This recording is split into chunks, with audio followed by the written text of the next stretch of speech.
Paham Bu? Paham? Bapak-bapak paham? Paham ya?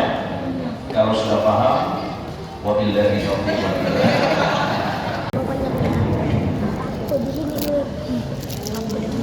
Bismillahirrahmanirrahim. Assalamualaikum warahmatullahi wabarakatuh.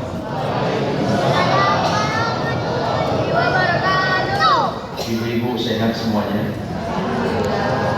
Semoga yang hadir di masjid ini diberikan kesehatan zahir dan batin oleh Allah, dan semakin menambah rasa syukur kepada Allah Subhanahu wa taala. Alhamdulillahirabbil alamin. Alhamdulillahi wa kafa wassalatu wassalamu ala sayyidina al-Mustafa wa ala alihi min ahli as-sidqi wal wafa. Allahumma shalli wa sallim wa barik ala sayyidina Allahumma shalli wa sallim wa barik ala sayyidina Muhammad. Allahumma shalli wa sallim wa barik ala sayyidina Muhammad. Salatan taj'aluna biha min ahli al-'ilm zahiran wa batinan wa tarshuduna min ibadika as-salihin fi dunyana wa ukhrana wa ala alihi wa ashabihi ajma'in. Raditu billahi rabba وبالإسلام دينا وبمحمد نبيا ورسولا. بسم الله ما شاء الله لا يسوق الخير إلا الله. بسم الله ما شاء الله لا يسوق السوء إلا الله. بسم الله ما شاء الله ما كان من نعمة فمن الله. بسم الله ما شاء الله لا حول ولا قوة إلا بالله. Yang dirahmati Allah para alim, para alama, para kiai, para takmir dan imam masjid,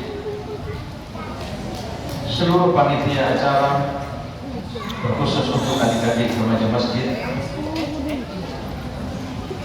Saya berbahagia malam ini. Sebagaimana kebahagiaan kita, ada beberapa alasan yang membuat saya bahagia. Salah satu di antaranya, yang bersusah payah mengadakan acara malam hari ini ternyata melibatkan para remaja masjid. Untuk anak-anak remaja, Imam Syafi'i rahimahullah pernah berkata untuk kalian, hayatul fata wallahi bil ilmi wal tuqa idza lam yakun la i'tibar lidhalik. Demi Allah, kehidupan seorang pemuda itu ditentukan oleh dua perkara. Yang pertama, imannya kepada Allah dan ketakwaannya kepada Allah Subhanahu wa taala. Maka kita semuanya, para orang-orang yang sudah sepuh, mari kita berikan waktu dan kesempatan yang terbaik untuk anak-anak remaja. Karena pada masanya nanti kita semuanya pasti akan kembali pulang menghadap kepada Allah Subhanahu wa taala. Cepat atau lambat, esok atau lusa atau tahun berikutnya, perjuangan ini harus terus ada, dan perjuangan itu akan diteruskan oleh anak-anak remaja kita semua. Maka bagaimana mungkin agama ini akan terus ada dan berjalan jika dari sekarang kita tidak memberikan waktu dan kesempatan bagi remaja-remaja kita untuk terus berkembang sesuai dengan zaman mereka. Allahumma sholli ala Muhammad. Boleh pindah mic-nya, saya pakainya aja. Boleh ya? Atau dua-duanya boleh? Double boleh ya? Saya nggak bisa double. Allahumma sholli ala Muhammad. Nabi Ibrahim dikenal sebagai bapak moyangnya para nabi.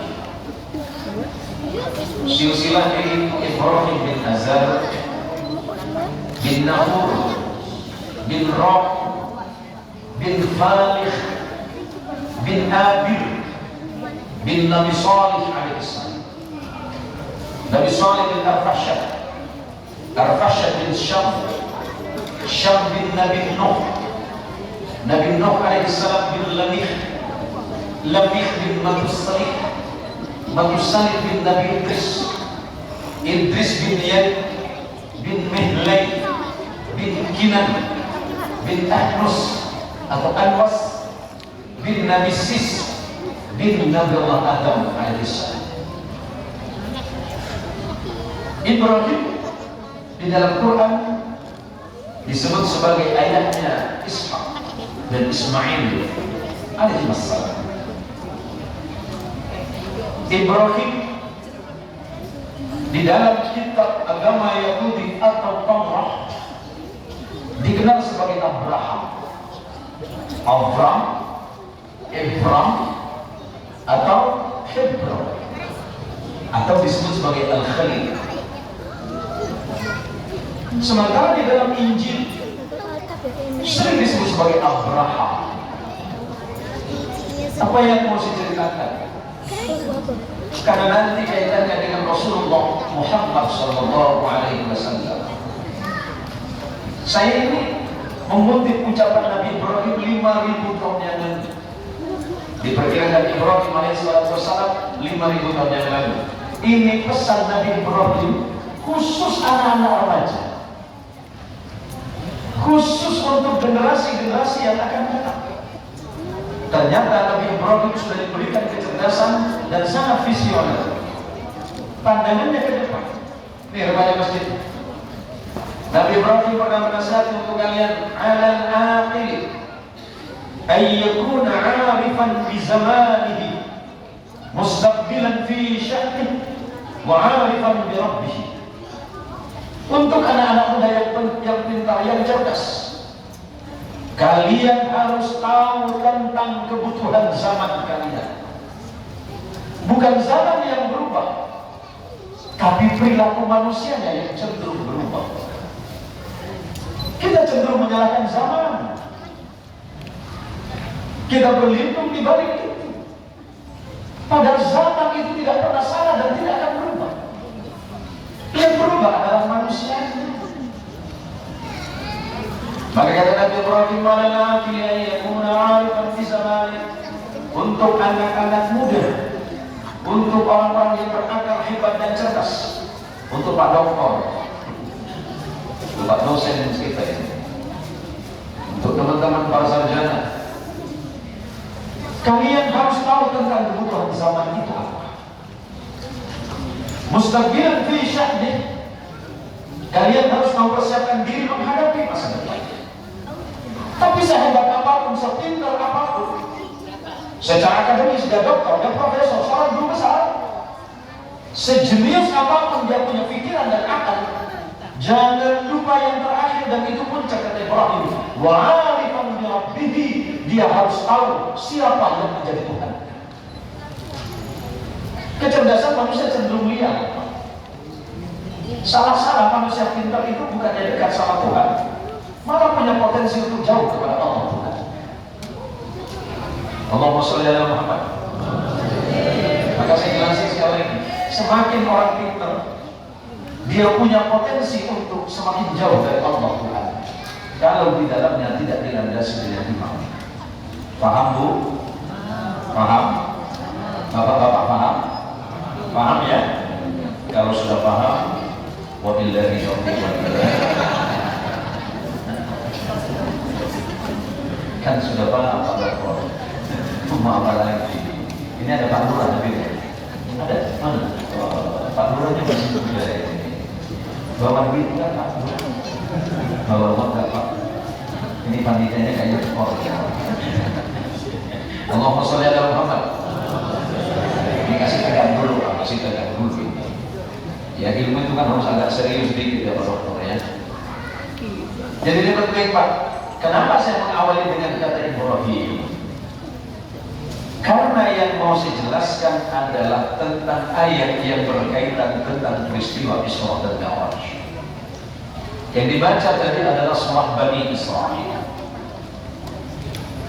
Siapa Israil itu? Kok benci betul kita mendengarnya? Kalau sudah mendengar kata Israil itu adalah gambaran manusia jahat.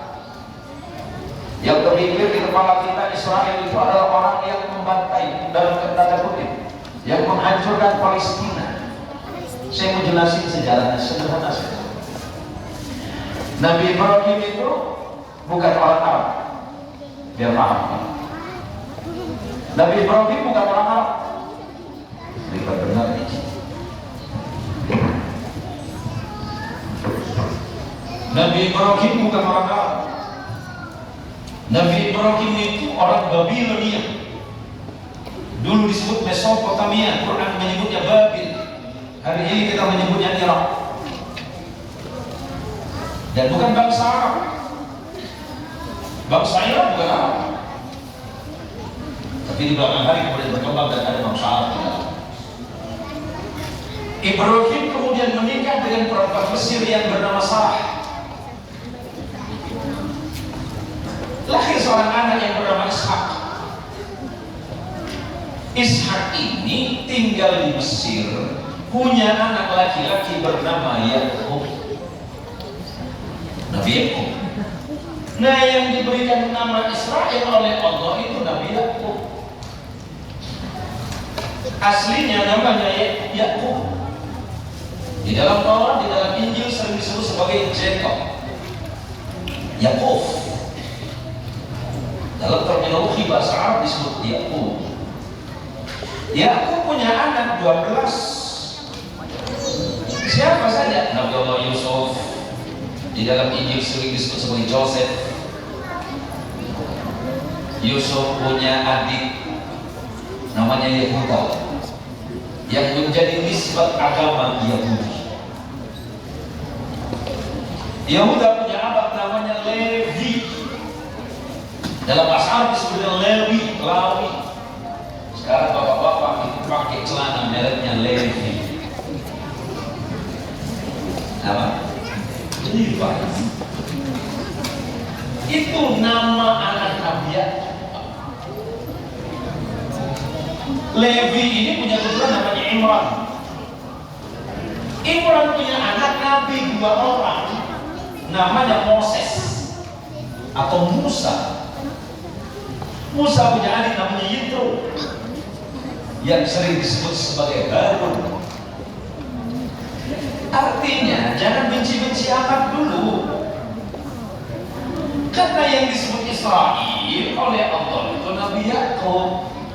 Kalau yang Israel ini benar, bukan Israel yang sekarang. Yakub punya anak 12, maka disebut keturunannya Bani Israel. Kenapa disebut dengan Israel? Yakub itu senang beribadah kepada Allah ketika malam. Siangnya ibadah, malamnya jalan, nomaden, berpindah dari satu tempat ke tempat lain, maka disebut dengan saral laili, berjalan malam. Sementara dalam bahasa Ibrani, Yakub itu diberi gelar oleh Allah Ezrael. Ezra artinya kekasih, El itu Allah dalam bahasa Ibrani. Berarti Nabi Yakub adalah kekasih Allah. Makanya kemudian Allah sering dulu memuji Bani Israel sebagai umat pilihan Allah. Kenapa Bani Israel sekarang berubah? Nanti penjelasan. Kalau saya jelasin terus 7 hari 7 malam nggak selesai. Jadi ini saya kasih mata kuliah gratis untuk S2. Untuk khusus beliau S3 nanti harus datang ke rumah Kiai ya. Ilmunya agak mahal sedikit ya, karena sesuai dengan aplikasi. Allahumma sholli ala Muhammad. Nah kemudian Ibrahim punya istri lagi satu. Ibu-ibu langsung merotot semua. Gak suka saya jadi ngomong. Saya cuma jelasin Ibrahim. Ibrahim punya istri yang kedua yang berasal dari Palestina. Dalam Taurat sering disebut sebagai Kanaan atau Filistin atau Filistin. Di dalam bahasa Israel kuno sering disebut sebagai Palestin. Lahir seorang anak laki-laki dari istri yang bernama Hajar, anaknya bernama Ismail. Di dalam Taurat, di dalam Injil sering disebut sebagai Ismail. Punya anak. Apakah Ismail berbangsa Arab? Ya, berbangsa Arab dari ibunya yang bernama Hajar.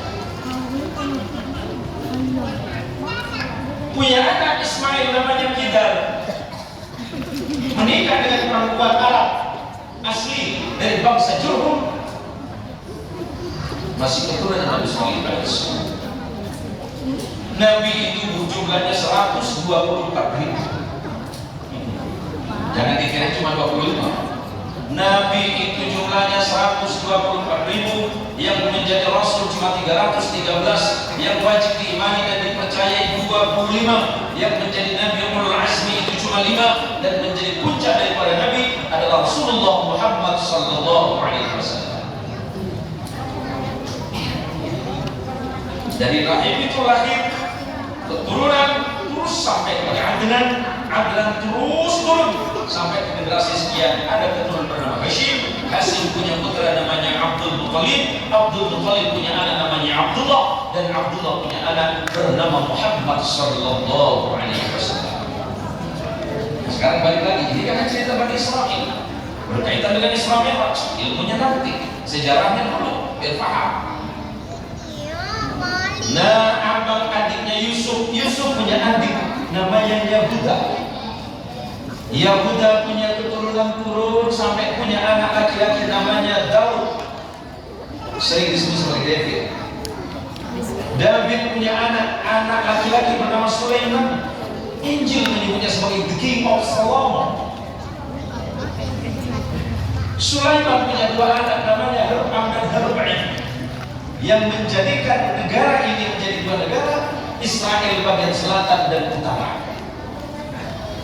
Turun punya anak keturunan seorang laki-laki bernama Imran. Imran itu kemudian diabadikan oleh Allah bernama surah di dalam Quran, Ali Imran. Imran punya anak perempuan yang bernama Maryam atau Maria binti Imran, yang oleh mereka di luar sana sering disebut sebagai perawan Maria. Islam menyebutnya sebagai Maryam, ibu mulia, seorang wanita suci dari seorang nabi suci yang bernama Isa bin Maryam. Terus hubungannya sama Nabi apa? Nabi Muhammad SAW dengan Nabi Isa satu datuk namanya Ibrahim, beda nenek. Neneknya Isa asal usulnya dari Mesir, sementara neneknya Nabi kita Muhammad SAW berasal dari Palestina, berbangsa Arab. Terus sekarang kenapa tanah ini disebut Israel? Yang disebut dalam Quran sebagai Bani Israel. Israel itu kalau menggunakan 4 atau 5 bahasa kuno. Orang Mesir kuno menyebut Israel itu sebagai Yerusalem. Sementara dalam bahasa Aramai disebut sebagai Israel. Dalam bahasa Ibrani disebut sebagai Israel. Di dalam bahasa Arab Darussalam. Jelas ya? Kenapa Allah menceritakan Subhanalladzi asra bi 'abdihi lailan minal masjidil haram ila masjidil aqsa alladzi barakna hawlahu linuriyahu min ayatina innahu huwas sami'un. Sederhana, Allah menceritakan untuk kita. Ayat ini diawali dengan kata subhana. Subhana di dalam bahasa Arab makna litanzih. Apa itu makna tanzih? Makna penyucian hati. Kenapa harus disucikan hati ini? Agar hilang syak wa syangka dan keraguan-keraguan terhadap Allah.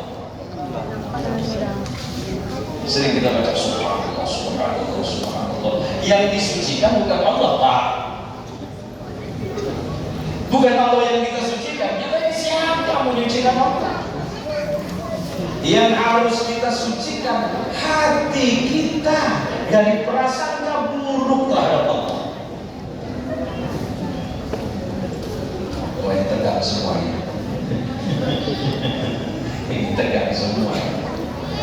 Maka Allah bercerita subhanalladzi asra bi 'abdihi, yang Allah perjalankan itu seorang hamba terbaiknya bernama Muhammad sallallahu alaihi wasallam. Dari mana? Dari Masjidil Haram, masjid di bumi pertama yang dijadikan oleh Allah Masjidil Haram. Yang kedua Masjidil Aqsa, di tanah yang kita ceritakan barusan. Kenapa disebut Al-Aqsa? Bukan nama itu. Aqsa itu bukan nama masjid sebenarnya awalnya. Aqsa itu merujuk kepada kata tunjuk yang jauh. Dalam bahasa Arab, ba'id, jauh. Tapi ketika menggunakan kata Aqsa, sangat jauh. Kenapa? Jarak antara Masjidil Haram dan Masjidil Aqsa itu 1.300 km. Maka disebut Masjidil Aqsa. Jarak antara Masjidil Haram dengan Al-Aqsa itu 40 tahun kata Rasulullah SAW. Sekarang siapa yang kemudian menjadikan Ismail kerajaan? Nabi Daud dan Sulaiman. Kenapa Allah menceritakan Barakna haulahu? Kami jadikan dua masjid ini, Masjidil Haram dan Masjidil Aqsa, di sekitarnya itu adalah tanah yang diberkati oleh Allah. Makanya bangsa Israel ngotot mau rebut tanah Al-Aqsa. Di tanah ini lahir ribuan para nabi. Di tanah ini lahir turun 3 kitab suci. Taurat turun di Israel, Injil, Zabur turun di Israel, Injil juga turun di Israel, dan nabi-nabi mulia juga lahir di Israel. Cuma naasnya saking kejamnya bangsa Israel, 400 nabi pernah dibunuh di tanah ini. Maka Allah ceritakan dengan gamblang dalam Al-Quran. Maka saya ceritakan ini sudut pandang Al-Quran dari sejarah biar kita ini paham. Nah sekarang kita masuk sholatnya. Kita bicara tentang Isra wal Mi'raj, tentang sholatnya. Nabi diperjalankan oleh Allah dari Makkah Al-Mukarramah menuju Baitul Maqdis atau Al-Aqsa hanya dalam hitungan detik.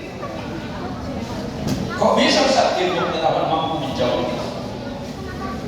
Saya tidak perlu menjelaskan secara saintifik karena ini ada pakarnya di sebelah saya ini. Malu nanti kalau saya jelaskan.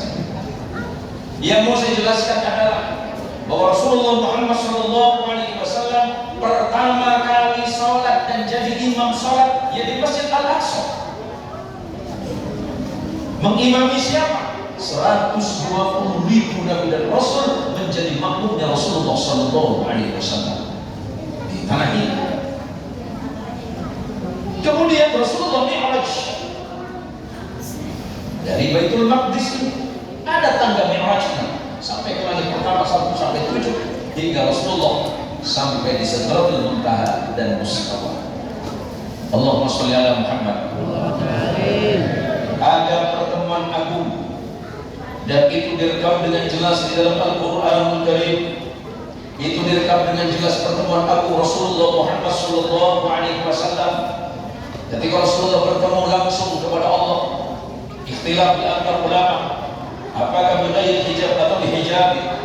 Apakah ada penghalang antara Nabi dengan Allah? Allahu a'lam. Saya tidak masuk pada bagian itu. Tapi yang masih ada sampai hari ini, yang masih kita baca sampai masuk dalam sholat kita, pertemuan Nabi langsung kepada Allah. Apa kata Nabi ketika menghadap kepada Allah?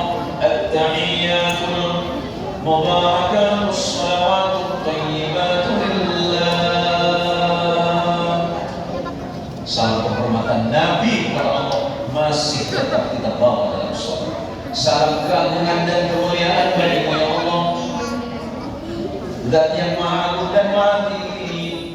Allah menjawab, Assalamu alayka ayyuhan nabiyyu wa rahmatullahi wa barakatuh. Nabi tidak mau sendirian.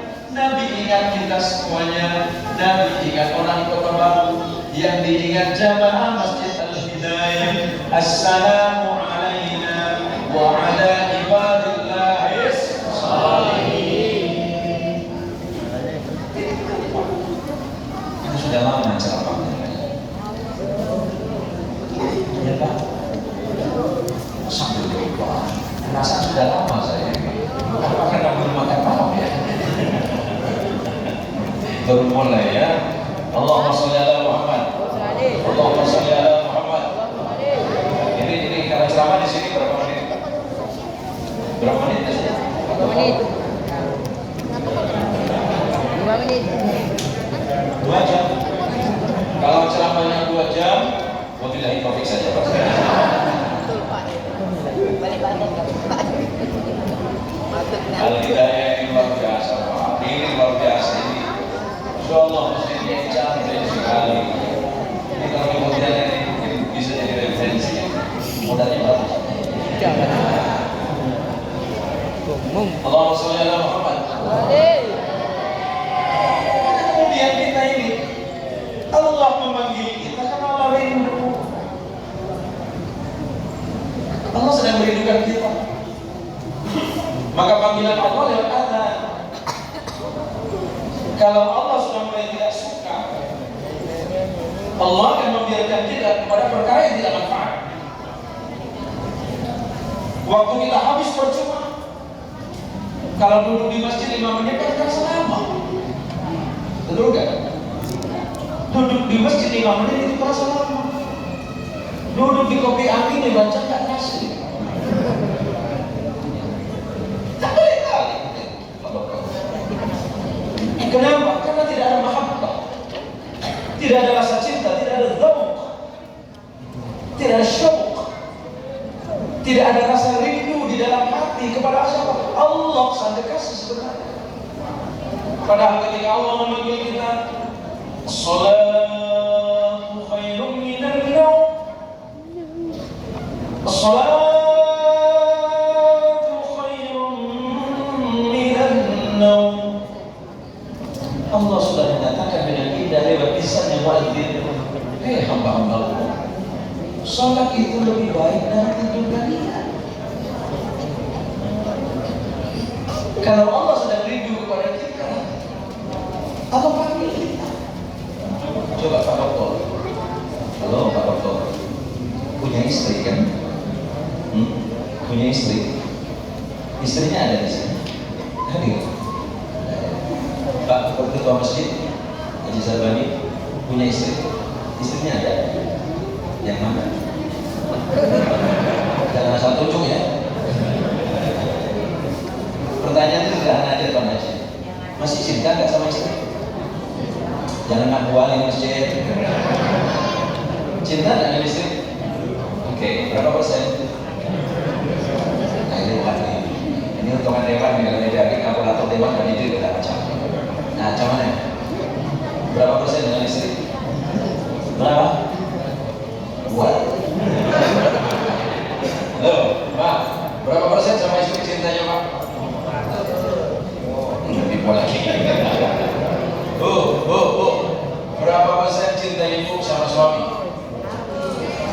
100? Tidak boleh. Istri tidak boleh mencintai suami 100% karena suami juga tidak boleh mencintai istri 100%. Kenapa? Punya potensi disakiti. Ayo, pernah nyakitin istri? Haji Sarbani pernah? Pernah nyakitin istri? Salahmu apa? Maka kata Allah, kata Rasulullah SAW, boleh kamu mencintai siapapun. Cinta sama istri boleh, cinta sama suami nggak dilarang. Anak cinta sama orang tua nggak dilarang. Tapi jangan sampai melewati batas cintanya kepada Allah dan Rasulullah Muhammad SAW. Kalau suami punya rasa cemburu, istri juga pasti punya rasa cemburu. Bagaimana dengan Allah?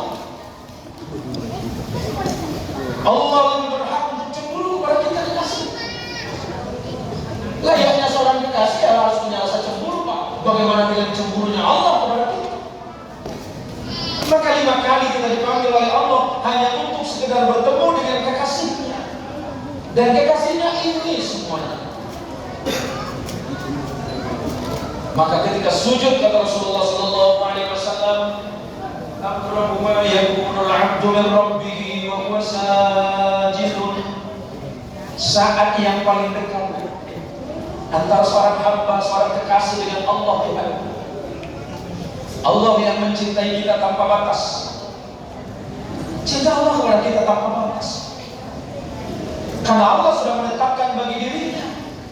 Kata Rabbukum ala nafsihi rahmah. Allah sudah menetapkan bagi dirinya bersifat kasih sayang. Seburuk apapun kita hamba, selagi mau kembali pulang kepada Allah, Allah maafkan. Pak Lurah misalnya, tadi siang sholat zuhurnya keteteran, hampir sama, waktunya hampir dekat kepada asar. Apakah Allah marah? Allah masih memanggil ya ibad.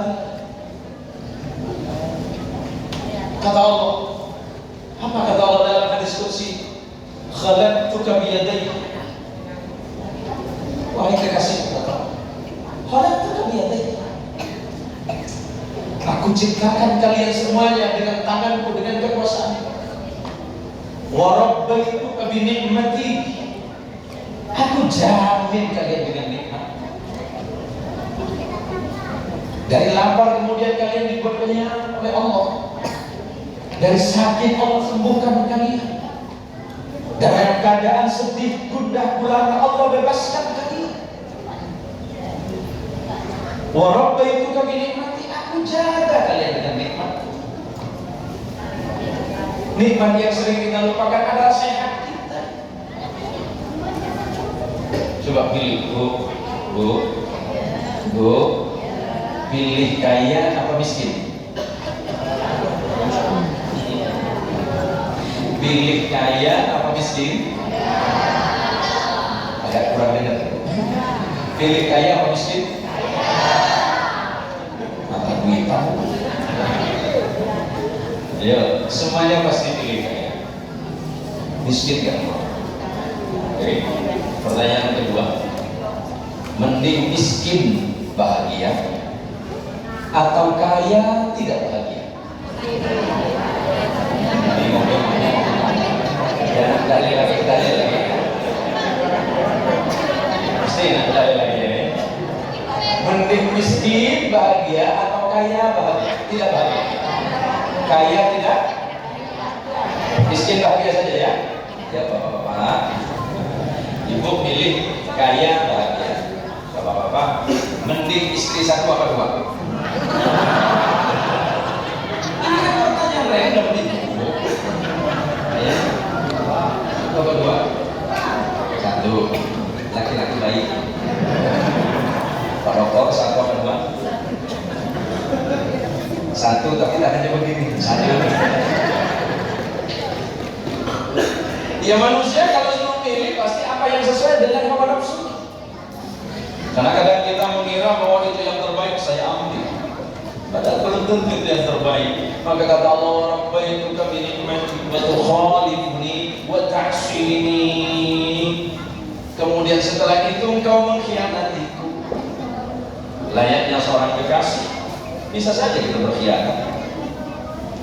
Dan berkhianatan yang paling Allah tidak suka ketika sedikit saja kita lalai dan lupa kepada Allah Subhanahu wa ta'ala. Maka kata Allah, wa ta'sini.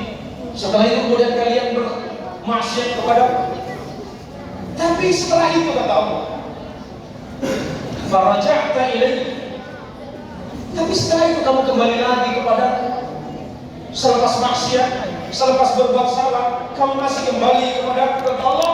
Maka Allah menjawab, aku pasti mengampunimu karena engkau adalah kekasihku yang sesungguhnya. Hubungan kita dengan Allah jangan sampai terputus dan terhalang karena persoalan materi dunia, Pak. Jadi anggota DPRD seumur hidup silakan. Udah berapa periode, Pak? 2 periode. Maunya berapa? Berapa periode? Seumur hidup. Nggak capek, Pak. Memang gajinya berapa sih?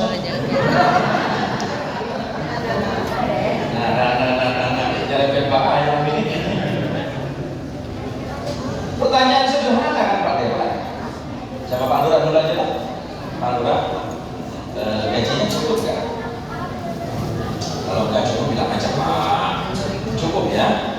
Apa Menci? Gaji siapa sebelahnya? Usaha apa? Pengusaha.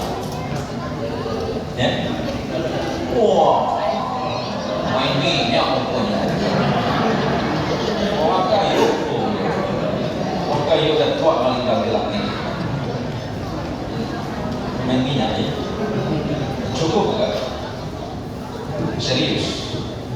Enggak kurang lagi.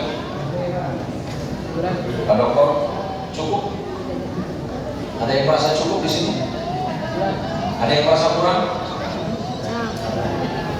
Ada yang merasa kurang? Sebenarnya diam-diam di dalam hatinya kurang. Cuma malu aja. Pak Dokter, ya cukup sih. Jadi Pak Dokter, kata Rasulullah SAW, soal dunia ini, "Lau kana ibni Adam wadiyan min malin laqawa thalitha, ma yablaw jawfa ibni Adam illa turab. Inna Allah yatubu ala man taba." Kalau manusia itu diberi kesempatan oleh Allah, dia dikasih harta 2 lembah, 2 kecamatan, 2 kabupaten, 2 provinsi, 2 negara, apakah Haji Sarbani cukup? Enggak cukup. Maka kemudian kata Rasulullah, dia pasti meminta yang ketiga. Kalau hartanya 3 lembah, hartanya 1 kecamatan, 2 kecamatan, 1 provinsi, 2 provinsi cukup? Enggak. Laqawatalihan, Haji Sarbani pasti meminta lagi kepada Allah lembah ketiga yang isinya harta benda. Ma yamlau jawfam di Adam illa turab. Tidak akan mampu memuaskan hasrat hidupmu wahai manusia kecuali kematian yang menghampirimu. Kalau kita mati yang kita butuhkan cuma kain putih, dan itu pun tidak pakai saku. Yang rasa main minyak di Pertamina. Jangan laju-laju aman-amanku. Jangan laju-laju Bang. Nanti yang datang kalau aku, mohon maaf, ini hanya cerita saja. Ini simulasi saja Pak Haji. Namanya siapa Pak Haji? Siapa? Bang Mansya. Kita tidak tahu nih. Tiba-tiba besok subuh di Masjid Al-Hidayah ada pengumuman. Inna lillahi wa inna ilaihi raji'un. Bang Mansah, juragan minyak Pertamina. Anda tahu? Ucat kan? Bukan. Aku masalah apa sih? Ya udah. Mau diapain lagi Pak? Karena kita hidup, maka wajib mati. Kapan? Ya terserah Allah. Siap. Bukan masalah siapa enggak. Ya wajib mati. Bukan persoalan matinya yang kita takutkan. Bekal kita itu apa? Betapa malunya kelak di hadapan Allah ketika kita ditanya oleh Allah, ternyata seluruh hidup kita tidak ada sujudnya kepada Allah. Malu kita kepada Allah. Harta sudah diambil, ini sudah dinikmati, hidup di dunia sudah diberikan fasilitas oleh Allah, sujud aja gak mau. Apakah sholat kita akan kembali kepada Allah atau kepada kita? Kita. Man amil salihah fil nafsi. Orang yang berbuat baik, yang beramal saleh, yang salat, Allah balikin salat. Gak mungkin Allah mengambil itu. Karena Allah tidak tergantung kepada kita makhluk. Makhluklah yang bergantung kepada Allah. Maka pesan serius dalam Quran untuk anak-anak muda melalui lisannya Luqman Hakim. Bismillahirrahmanirrahim. Ya bunayya aqimis shalah. Wahai anak-anakku, jangan lupa dirikan olehmu salat. Mau sepintar apapun dirimu nak, tapi kalau engkau tidak ada salat dan sujud kepada Allah, engkau itu tidak mulia di hadapan Allah. Hanya dipandang hebat di antara manusia. Engkau kaya raya, pangkatmu bintang, jabatanmu mentereng, kekuasaanmu di mana-mana. Tapi ketika engkau tidak sujud kepada Allah, engkau sama bahkan lebih buruk dari Fir'aun. Kayamu melimpah, hartamu tidak terhitung, tapi kemudian kau tidak sujud kepada Allah dan kau tidak berbagi terhadap hartamu, maka apa bedanya dirimu dengan Qarun? Setinggi apapun jabatan dan kekuasaanmu, tapi kau tidak menyembah kepada Allah. Terus bedanya dirimu dengan Namrud di mana? Engkau hebat, kau pintar, engkau berpengetahuan, engkau alim, tapi kau tidak mau sujud kepada Allah. Bedamu dengan iblis di mana? Enggak pernah sikit malam. Boleh ya? sesuai pesan. Oh, ini. Allahumma sholli ala Muhammad. Ya bunayya aqimis shalah. Wahai anak-anakku, dirikan salatna. Salat itu tidak lama, tidak butuh waktu berjam-jam, dia hanya butuh 5 sampai 10 menit. Itu pun kalau imamnya orang sepuh. Kalau imamnya masih muda. Jadi ya, imam-imam muda yang ke masjid yang mana biasa jadi imam? Wah, ya main jujur apa nih? Kadang kalau imam muda ini, ayah muda, ibu bapak, abang anak, kontennya kan banyak. Sholat tarawih namanya itu. Malaikat bingung. Ruku dengan sujud sama, bergulung-gulung gitu sholat. Coba kalau imam-imam semua itu kan, terutama para kiai di para ustaz, pasti yang dibacakan tartil, teratur, baca Bismillahirrahmanirrahim. Alhamdulillahi Rabbil Alamin. Ar-Rahmanir-Rahim. Itu imam sepuh. Imamnya sudah masuk agak muda sedikit. Beda bacaan. Kalau tadi tartil dirubah menjadi tadwir.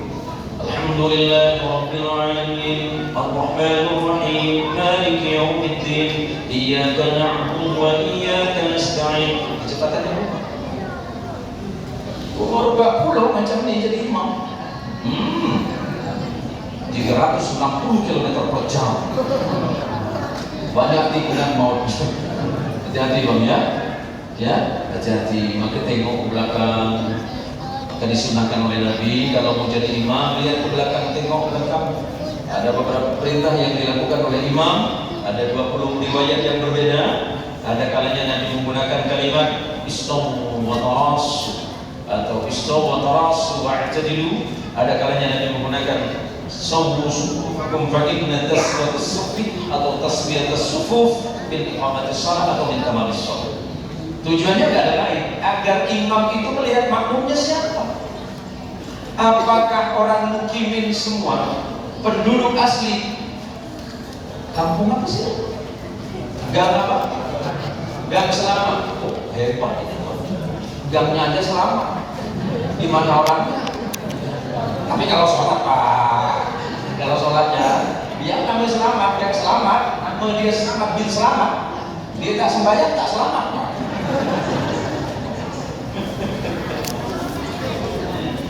Yang kedua, wa'mur bil ma'ruf. Perintahlah manusia kepada kebaikan.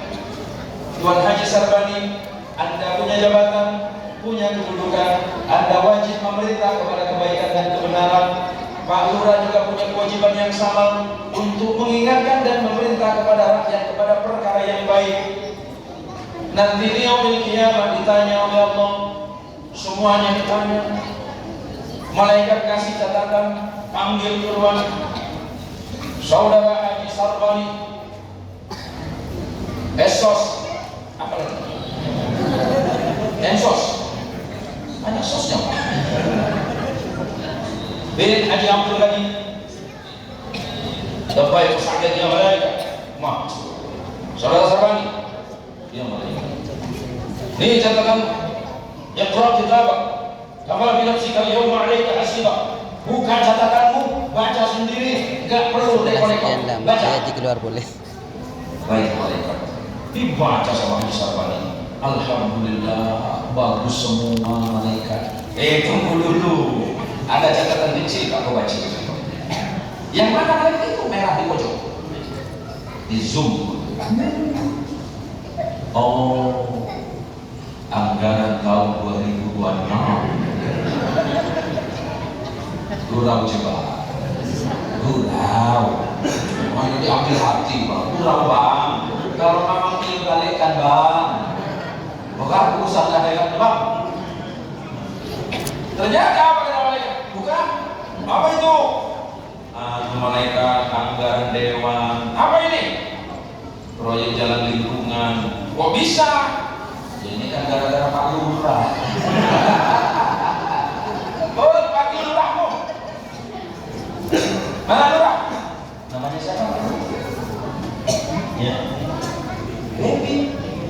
Baby. Cantik kali namanya. Panggil. Betul saudara Baby? Betul malaikat. Hanya di luar? Ya malaikat. Baik. Pernah ada hubungan sama saudara Sabani? Siap malaikat. Apa itu? Proyek jalan malaikat. Oh, kamu ada tanda tangan? Ada malaikat. Di mana? Di pojok. Terus pelaksanaan lapangan siapa? Ada malaikat, ada yang tender. Siapa? Yang biasa di Pertamina malaikat. Kena semua. Oh ini kan harus ada yang punya teknik siapa? Pak Doktor malaikat. Bergulung-gulung di situ semua. Dipanggil oleh malaikat. Baca. Jangan nak bolak-balik lagi. Jangan lagi bolak-balik. Ini bukan selamat nih. Ini bukan tidak akhirat. Jangan lagi lakukan siap. Apa kata malaikat? Ternyata kalian ini tidak aman. Gua agak kurang juga sama saya malam ini. Tapi ini kan hanya contoh. Contoh kalau memang dia sadar diri, apa? Saya kan punya kewajiban mengingatkan abang-abang. Ya, kalau maksa abang kan saya tidak bisa. Maka kata Rasulullah SAW, "Ma yamlau jawabnya Adam illa turab." Manusia itu tidak akan pernah puas terhadap dunia, melainkan hanya kematian yang bukan baik sadar. Yang ketiga, wanhar mungkar, cegahlah mereka dari perbuatan buruk. Yang keempat ini yang paling berat, wasbir ala ma asabak, bersabarlah kalian atas ujian Allah. Waktu sholat harus sabar, karena sholat adalah pekerjaan yang berat. Dasarnya sholat itu pekerjaan yang ringan, tapi sebenarnya Allah menyebutkan wa innaha lakabiratun illa 'alal khashi'in alladzina yadhunnuna annahum mulaqu rabbihim wa annahum ilaihi raji'un. Sholat itu sungguh sangat maha berat. Sholat akan terasa ringan kecuali bagi orang yang hatinya khusyuk. Makna khusyuk itu bukan berarti tak ingat apa-apa. Kalau orang sholat tak ingat apa-apa berarti dia tidur.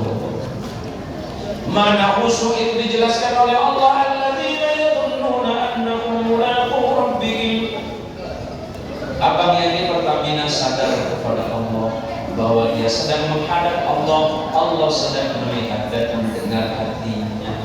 Diawali dengan takbir Allahu Akbar, Allahu Akbar. Tangan diangkat, kepala ditundukkan ke tempat sujud. Bermakna apa? Aku serahkan semua ini kepadamu Allah, karena pada akhirnya aku akan kembali di mana aku berasal. Asal kita di mana? Ya tanah. Kembali ke mana? Ya tanah. Jangan terlalu berlebihan tentang ini. Jika kita tidak mampu mengimbanginya dengan ibadah kepada Allah. Hidup kita hanya antara satu azan dengan azan berikutnya. Tadi maksudnya saya mana? Oh iya. Hati-hati jangan ngebor maksudnya. Hati-hati bang. Jangan ngebor. Kan kita salat kita katakan Allahu Akbar. Gak mungkin orang sekelas saya ini bisa sepanjang sholat itu ingat.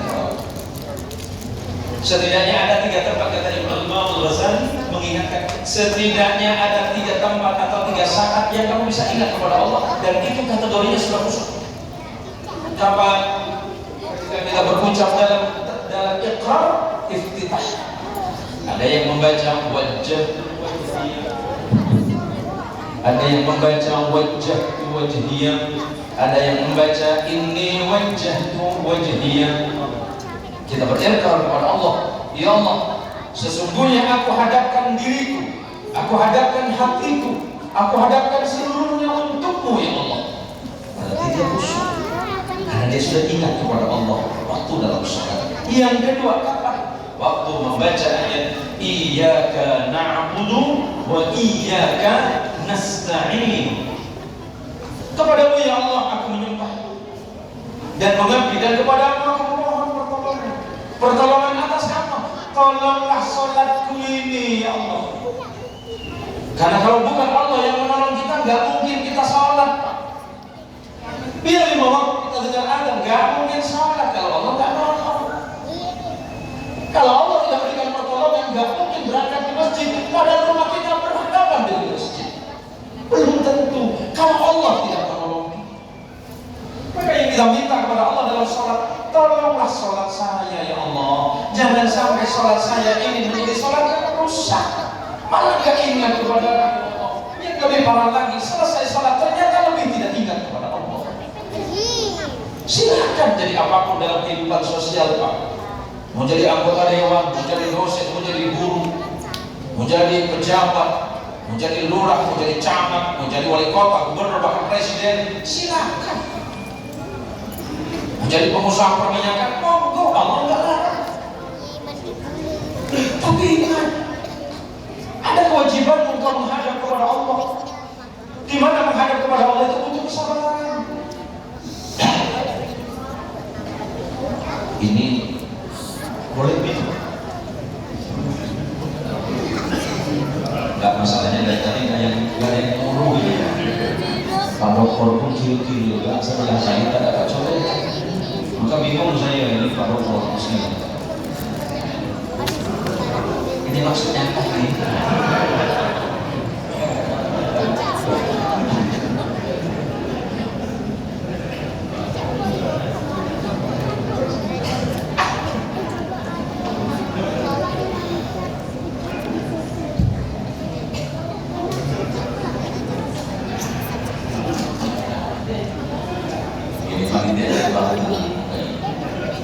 Saya biasanya kalau ceramah di beberapa negara seperti di Malaysia, Singapura, Brunei dan beberapa negara Kaukasus, sombong tak boleh Pak,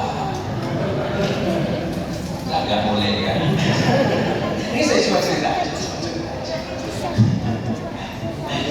Biasanya sebelum ceramah ini kan, ya ngasih materinya gak lama. Kalau di luar negeri itu antara 45 sampai 50 menit saja. 45 sampai 50 menit. Kemudian analisis yang sangat berharga itu nilainya. Paham kan? Ya saya nggak minta paham. Saya kan cuma cerita. Kalau saya di Singapura ya dolar, gitu kan? Masa Pertamina nggak punya dolar? Saya merasa senang kalau ini. Biasanya dia nanya, Pak Kimo nggak kerja di kampung saya. Nah, yang penting saya bisa nyampe ke sana. Saya nggak pilih tempat. Saya muncul di negara orang dan di kampung paling pelosok saya sangat tahu. Yang penting saya bisa nyampe. Ya pulangnya jangan kosong-kosong amat. Gurau aja Pak Pertamina gurau saya. Jadi kan orangnya suka gurau. Saya suka gurau. Ancur saya suka gurau. Tapi bagi saya yang paling penting adalah bagaimana saya hadir bisa apa ya? Bisa dipahami. Bisa dipahami karena saya sering pulang rumah itu khawatir kalau ternyata apa yang saya sampaikan tidak dipahami. Karena saya dididik di beberapa tempat dan beberapa negara ini. Tujuan saya pulang ke Indonesia adalah khatibin nas ala qadri uqulihim, sampaikan kepada manusia itu sesuai dengan nalar mereka yang mau. Ya kadang-kadang saya pulang bingung juga Bang Haji, bisa ngerti nggak sih? Kalau sampai mereka nggak ngerti dan tidak paham, lo kan salahnya saya paham.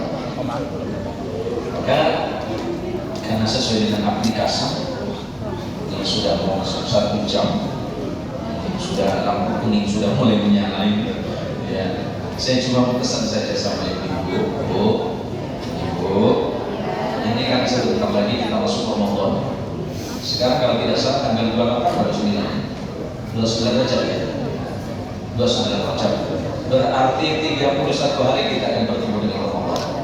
Mudah-mudahan kita dipanjangkan usia oleh Allah, diberikan kesehatan yang sempurna dan diberikan kemampuan untuk melaksanakan puasa Ramadan, dan kita sempurnakan dengan qiyamul lail, dan kita tambah lagi dengan bacaan ayat Quran, dan kemudian kita tambah dengan ibadah dan amal-amal salih yang lain. Suatu hari Rasulullah SAW didatangi oleh Jibril alaihissalam. Dan ini nanti bisa ketemu dalam kitab Tabrani atau kitab Mu'jamnya Imam Tabrani, Mu'jam al-Kabir, dan kitab Hilyatul Awliya wa Tabaqatul Asfiya. Rasulullah menceritakan kepada sahabatnya Abdullah bin Abbas atau Ibnu Abbas, Jibril datang kepada Nabi. Apa kata Jibril kepada Rasulullah? Ya Muhammad, isma syi'ta, fa innaka mayyitun. Ya Muhammad, hiduplah sesenangmu, hiduplah sesukamu. Sederhananya begitu. Jamaah Masjid Al-Hidayah, kalau memang kau mau seperti ini, terserah. Mau hidup ke kanan, ambillah kanan. Kalau mau jalan kiri, ambillah kiri. Tapi ingat kata malaikat, fa innaka mayyitun, engkau pasti akan mati. Hidup kita tidak sedang berjalan ke belakang tapi ke depan. Semakin bertambah usia dan umur kita, berarti semakin dekat kita kepada perjanjian dengan Allah. Isma syi'ta, fa innaka mayyitun. Hiduplah sesenangmu, tapi ingat engkau pasti akan mati, wahai manusia. Yang kedua, wahbib ma syi'ta, fa innaka mufariquhu. Cintai siapapun dan apapun yang ingin kau cintai. Mau cinta jabatanmu, silakan. Mau cinta hartamu, gak dilarang. Mau cinta istrimu, silakan. Mau cinta anak-anakmu, monggo. Tapi ingat, fa innaka mufariquhu, engkau pasti akan berpisah dengan mereka. Kita akan berpisah, Pak. Pilihan kita tidak ada lagi. Apakah kita yang meninggalkan atau kita yang ditinggalkan? Ya Bu ya. Apakah suami yang meninggalkan atau ibu yang meninggalkan suami? Pertanyaannya Bu, mending suami mati duluan apa ibu? Bukan? Pak Dokter saja, bukan ada ibu ya. Pak Dokter, mending Pak Dokter duluan atau istri? Ya jangan terserah gitu dong. Ini ngambil jalan aman aja kayaknya nih. Pak Dewan, mending istri duluan atau Pak Dewan mati duluan? Oh, istri duluan nggak apa-apa katanya. Kejam kali. Nah ini kan soal waktu Pak. Nggak bisa ditahan, nggak mungkin bisa dilawan. Nggak ada tawar-tawaran. Ini bukan masalah suka apa enggak, bukan masalah senang apa enggak. Takdir yang menentukan. Yang ketiga, wa'man masyita, fa innaka majziyun bih. Kalau mau berbuat saja. Mau sholat harus sholat, harus sholat. Apakah Allah rugi karena kita tak sholat? Enggak. Apakah Allah sangat beruntung karena sujud kita? Enggak. Karena Allah tidak pernah mengharap dari hamba. Malah sebaliknya hamba yang berharap kepada Allah. Tinggal pilih saja. Yang keempat, wa'alam ya Muhammad anna syarral mu'min qiyamuhu bil-lail. Ini yang berat. Ternyata kehormatan seorang mukmin di hadapan Allah, kemuliaan seorang mukmin di hadapan Allah ketika dia sujud di tengah malam. Ya Allah sebutkan walladzina yabituna lirabihim sujadan wa qiyaman. Malam-malam dia terbangun untuk menjumpai Allah. Tadi siang sesi ya Allah, kata abang yang bertanya, sesi ya Allah, malam ini aku datang menghadapmu ya Allah, maafkan ampuni dosa kedua orang tua, istri, anak dan keluarga serta muslim. Munajat sama Allah, cerita sama Allah. Kalau ibu punya masalah, jangan cerita kepada tetangga, tapi ceritakan kepada Allah. Allah akan mendengar dan Allah akan merahasiakan rahasiamu. Malah sebaliknya Allah akan memberikan jalan keluar dari kesulitan. Jangan menceritakan kesulitan, karena belum tentu ketika kita cerita di dunia. Ada juga cerita tapi pura-pura dengar. Ada juga pura-pura sosialis. Yang betul-betul mau mendengarkan dan memberikan solusi. Ini bonus kan kosong. Yang terakhir kata Rasulullah SAW, wa izzuhu istighna'uhu 'anil nas. Dan kehormatan manusia adalah ketika dia tidak terlalu berharap kepada sesama manusia. Boleh kita berharap sesuatu, tapi jangan berlebihan. Buktinya yang jadi korban kau ngaji Sarbani. Kemarin dapat berapa ribu jualan? 3.000 jualan. Iya, padahal yang dijanjikan berapa ribu? jenah maksudnya ceramah. Yang nggak salah-salah amat. Cuma Bang Haji Sarbani terlalu banyak berharap kepada makhluk. Yang namanya makhluk, hari ini A, besok B, hari ini B, besok jadi C. Maka sama dengan apa? Bang Haji Sarbani sama istri jangan percaya amat. Oke ini ya. Allahumma sholli ala Muhammad. Ini sekalian ibu sudah paham semuanya. Mudah-mudahan Ramadan kali ini ibadah kita semakin baik. Kan ditaruh ke jasa Mulai kurangin dari sekarang yang sedang belajar. program dulu. Ini pun beda baru juga. Dulu mama kalau mau nonton selesai Cip sabun pasar itu bagus ya. Sekarang yang datang siapa? Pasar datang ke rumah. Kalau dulu kita datang di pasar, sekarang pasarnya yang datang ke rumah. Memariotan. Yang jadi korban Dari biasanya sebelumnya tangga. Lain rumahnya. tapi nggak apa-apa. Rezeki suami insya Allah. Sebelah rumah. Dari sekarang yang harus dipikirkan bukan baju baru, Bener yang kayak harus laki dipikirkan kan bukan gorden baru, bukan cat rumah yang baru, bukan makanan yang berlimpah di rumah, tapi bagaimana kita bisa beribadah dengan khusyuk dan tenang selama bulan Ramadan, dan mudah-mudahan pada malam ini menjadi saksi Sabar lebaran yaumil tak qiyamah. upload gempur wayangnya. Mudah-mudahan kita hidup dalam keadaan iman dan Islam, Kan sabun senantiasa saja bertakwa dekat-dekat kepada sabun. Allah, sabar Ya sebelum itu nak sabun. berbuat dan beramal, dan kelak mati Kejar dalam dulu aja keadaan sehari, husnul sabun. khatimah, membaca kalimat La ilaha illallah Muhammadur Rasulullah.